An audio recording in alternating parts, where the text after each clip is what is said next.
चलिए आज बात करते हैं हम केतु के बारे में। केतु एक छाया ग्रह है चंद्रमा का, जो कि साउथ नोड पे है। केतु रिप्रेजेंट होता है विष्णु भगवान के मत्स्य अवतार से, जो कि उनका पहला अवतार था। इसलिए जो विंशोत्तरी दशा शुरू होती है उसमें से सबसे पहली दशा केतु की आती है। 27 नक्षत्रों में सबसे पहला नक्षत्र अश्विनी का भी मालिक केतु है। केतु से ही चीजें शुरू होती हैं और उसी पे चीजें खत्म होती है, इसलिए केतु को मोक्ष का कारक भी कहा जाता है, यानी कि रीबर्थ एंड डेथ का साइकिल। जब मृत्यु होती है तभी इंसान बढ़ता है मोक्ष की तरफ। केतु इकलौता ऐसा ग्रह है जो हमसे हमारी चीजों को लेने आया है, यानी कि डिटैच करने आया है, लिबरेट करने आया है। बाकी के सारे ग्रह हमें कुछ ना कुछ देते हैं, जैसे सूर्य हमें लीडरशिप देता है, फेम देता है, मर्क्यूरी पैसा देता है, जुपिटर नॉलेज देता है, लेकिन केतु इकलौता ऐसा ग्रह है जो हमसे हमारी चीजों को लेता है।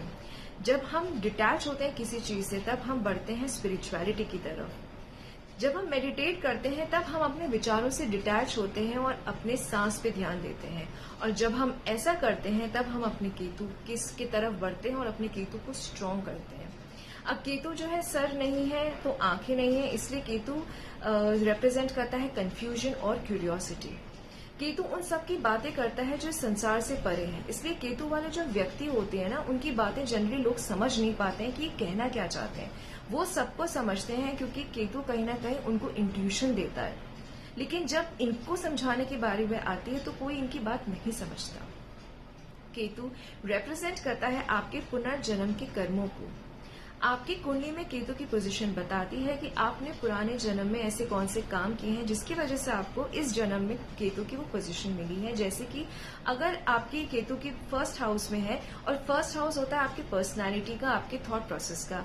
अगर केतु आपके पहले हाउस में है, यानी कि पुनर्जन्म में आपने अपने पर्सनालिटी को काफी ज्यादा फ्लॉन्ट किया था और शोषण किया था उसका, इसलिए आपको इस जन्म में जो है केतु फर्स्ट हाउस मिला है, यानी कि आप क्वेश्चन करोगे अपनी पर्सनालिटी को और स्पिरिचुअलिटी की तरफ जाओगे ही जाओगे। मटेरियल डिजायर से आप दूर हो जाओगे।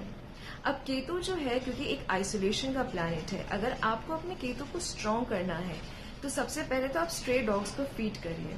और एक और बात बताती हूँ, जिन व्यक्तियों के घर में डॉग्स वो ऑलरेडी पाल के रख रहे हैं, तो वो जो डॉग है वो आपका केतु है।